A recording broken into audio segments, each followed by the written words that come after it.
So I finally got round to trying 2016's Doom, a game regarded as a soft reboot for the franchise.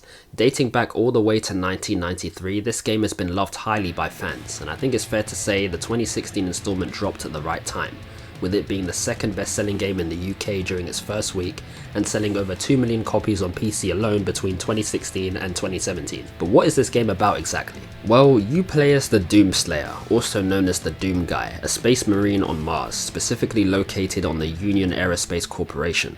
Essentially, demons have invaded this space from hell due to the active portals which were initially used to siphon energy as an infinite resource, and you as the Doom Guy have to kill them all, in many, many different ways.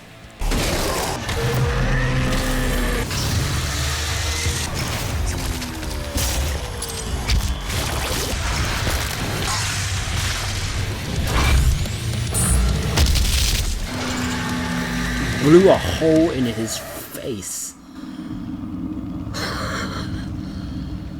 That's jokes. Now, like I've said before, I've never played Doom, so I set the difficulty to Hurt Me Plenty, which I think is the equivalent of normal. I could have set it to Ultra Violence for my first run because I have played the Wolfenstein games, which I think is fair to say both these games have some similar gameplay mechanics. Shout out to one of the best sounding weapons ever.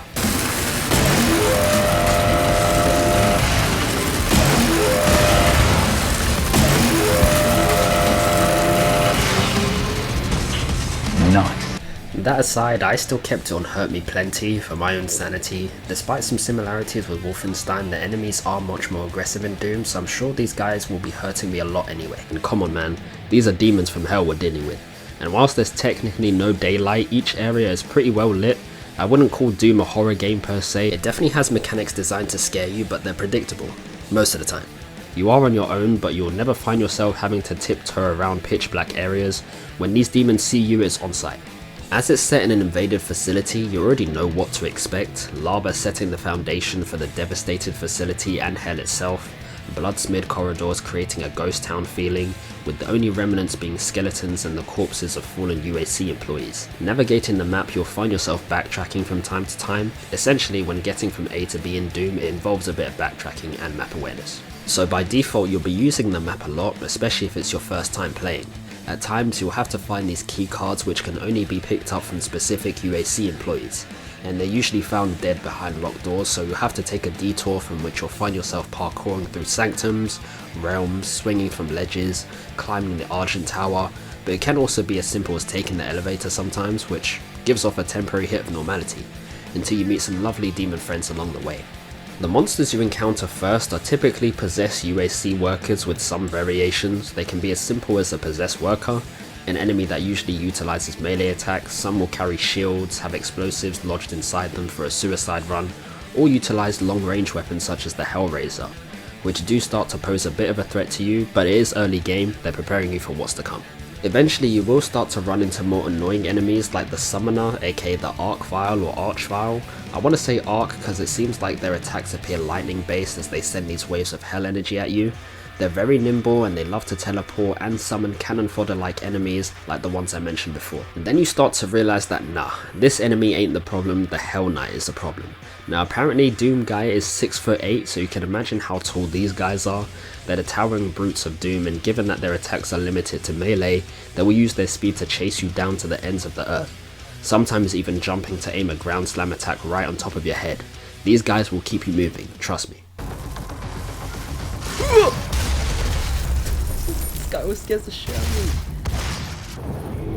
Hello, motherfucker. Let me tell you something. Let me tell you something. Let me tell you something. Let me tell you something. Wait. Hello there.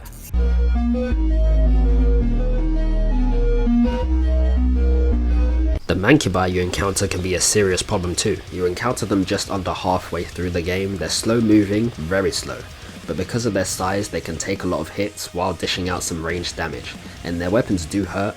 Now in Doom, ammo is something that needs to be used wisely, so you've got to make sure you're using the most conservative weapon for the job, and not wasting endless rounds on bullet sponges. But yeah, the immediate danger here is wasting ammo on these guys. But hold on, we can't continue without talking about Pinkies, the certified rammers in Doom. These guys are covered by a thick layer of frontal armor, so pretty much any damage to them head on is hopeless. They'll charge you full speed in an attempt to ram you off Mars, and they can be quite devastating. I'm pretty sure I was one shot killed by these guys at some point. They won't stop charging. You dodge out of their way, they'll line themselves up and charge again. They're about as persistent as the Ed boys trying to get that quart off the ground in that episode of Ed, Edd and Eddy. You're as good as spent after I scrape you off with my shovel of doom! Ah! Okay, wait, I got it! This time for real! What makes these guys worse is that there's a variant that rushes you while partially being invisible. Lovely stuff. And don't even get me started on the Lost Souls. They're very small in size as they're just heads, but you'll hear them coming.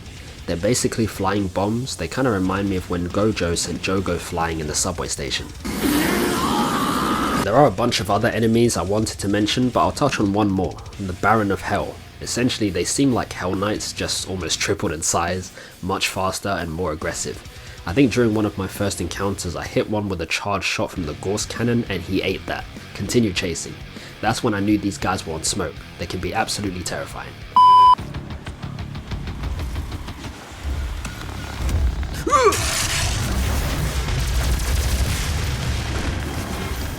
This is too much.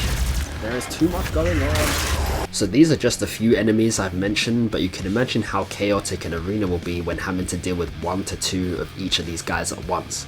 You cannot sit still in this game.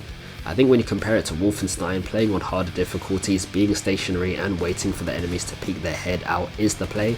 That's best exemplified in the courthouse mission, but with Doom, these enemies are not taking their time for you, they will find you. And that gave more thrill for me, running and gunning, rinse and repeat. The gameplay was solid. Playing as the Doom guy, you will obtain a series of weapons throughout your run. Starting off with a standard pistol, you'll find yourself using more powerful weapons such as the combat shotgun, the heavy assault rifle, the super shotgun, a fan fave I believe. You've also got the Gauss cannon, the chain gun, the legendary chainsaw and the BFG 9000. Ooh, kill him! Ooh, kill him! Now whilst most of these weapons seem pretty standard, the upgrades and modifications you can apply to them make them absolutely insane. The combat shotgun can be upgraded to charge up a triple burst shot, great for staggering not only rank and file but larger enemies such as the Summoner and Hell Knight. Staggering is great because the Doom guy has a short window to perform a glory kill, a pretty graphic and brutal melee attack which will instantly kill any enemy no matter how big they are. The plasma gun, which is a relatively weak weapon, actually regarded as almost useless on harder difficulties, can be upgraded to stun enemies, which is great. When you're in a busy area getting chased down by multiple enemies, it's a good option for crowd control, I'll say. The super shotgun can be upgraded to penetrate through multiple targets, reload faster, or fire more rounds before reloading. This gun hits like a truck. It's especially great for those pinkies because if you manage to dodge their charge attack, shooting them in the back will insta-kill them. It appears that they're not fully armoured around their whole body. You can think of them like tanks. Now I'm taking this back to World of Tanks, goated game. In general, most tanks will have their strongest armour at the front facing the enemy because that's how you approach them 9 times out of 10, leaving weaker armour on the back. Now I guess this is to balance out the weight and obviously move at a decent speed. So yeah, some of these upgrades can help you get more creative during your engagements and take advantage of enemies' shortcomings. The Gauss cannon is a personal favourite of mine. Classed as a power weapon and second to the BFG in terms of damage, this railgun can charge up and fire some very devastating shots at enemies. But due to its precision, the upgrade you choose may limit your movement speed when charging, so you need to use it wisely. Another favourite of mine, the chain gun. Basically a minigun. I love my high RPM weapons, but with this weapon you have the ability to turn it into a mobile turret and shred through corridors in a satisfying fashion. I love it.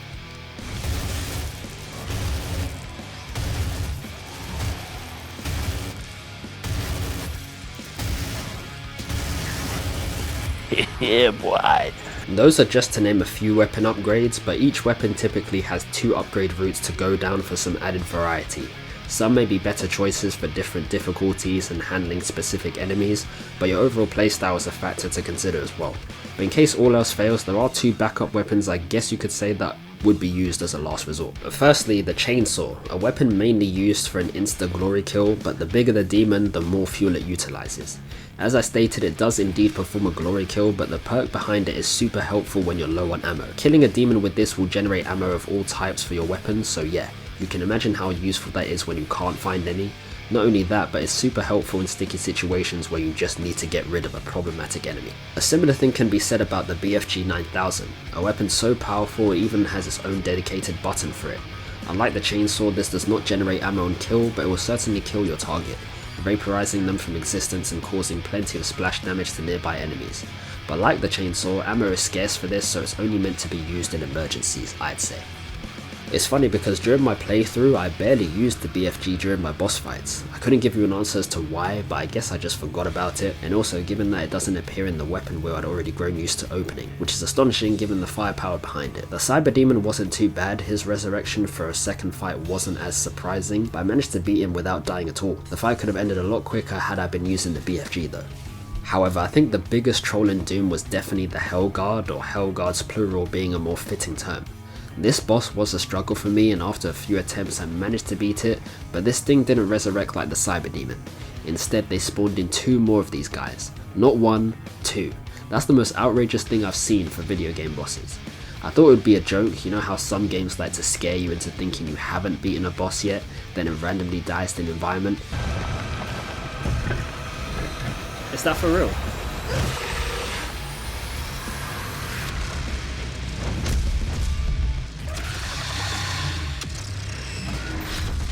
Is that for real? Let me tell you something. Let me tell you something. Let me tell you something. Let me tell you something. Wait.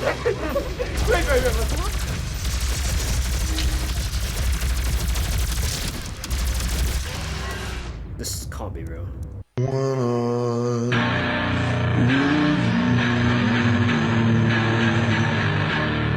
Yeah, that wasn't the case here. Nonetheless, this was a good challenge for me, and it was a very rewarding feeling once I beat them after multiple attempts. The Doom guy himself also gets some upgrades to his Praetor suit, from increased health and armor which can be upgraded with Argent energy cells you find during each chapter. It's weird with these, they're not hard to miss, but you can miss them. I think the game wants you to find these upgrades, but you just gotta pay attention really. In addition, things like hazard protection, grenade handling, map awareness, and movement fundamentals like dashing and grappling to ledges can improve Doom Guy's navigation, survivability, and resistance as you travel across the facility and hell. Once you beat the game though, there are some side activities you can do, such as the rune trials. There's 12 in total, which reward you a permanent perk for completing a challenge, which restricts the way you traditionally play the campaign, if that makes sense. From things like killing demons with explosions only, racing from one corridor to another where the timer can only be extended with kills, killing Hell Knights only through aerial glory kills, the list goes on. And of course you can replay the game on a harder difficulty if you wish, or if you want to chase the platinum. Unfortunately, I am a few years too late to play multiplayer. I was actually surprised Doom had a dedicated multiplayer. It doesn't seem like the game to offer that, but it does. Being 8 years too late, I couldn't find any lobbies with actual players, but I was able to play with bots and I actually had a lot of fun. I wish I'd had the opportunity to play this game earlier. I feel like the multiplayer free-for-all would have been addicting for me. It's essentially how you play the campaign, running around shooting each other with weapons that randomly generate around the arena. But you don't just play as the Doom guys apparently, I think you can play as the monsters as well, which is pretty cool. I can imagine I'd have better luck finding a lobby on PC. It seems PlayStation is a bit deserted on this game. I actually managed to play Doom with the PlayStation Plus Extra subscription, and funnily enough, Doom Eternal is still available for me to try as of making this video, so I hope to play that too before it goes. But nonetheless, that's all I wanted to say on Doom. You know, it's a great first person shooter, full of surprises, but it has some of the most satisfying arena style gameplay with the amount of variation in weaponry and the devastation that can be caused by one single guy. I hope you guys enjoyed. It's been Dre, take care and see you next time.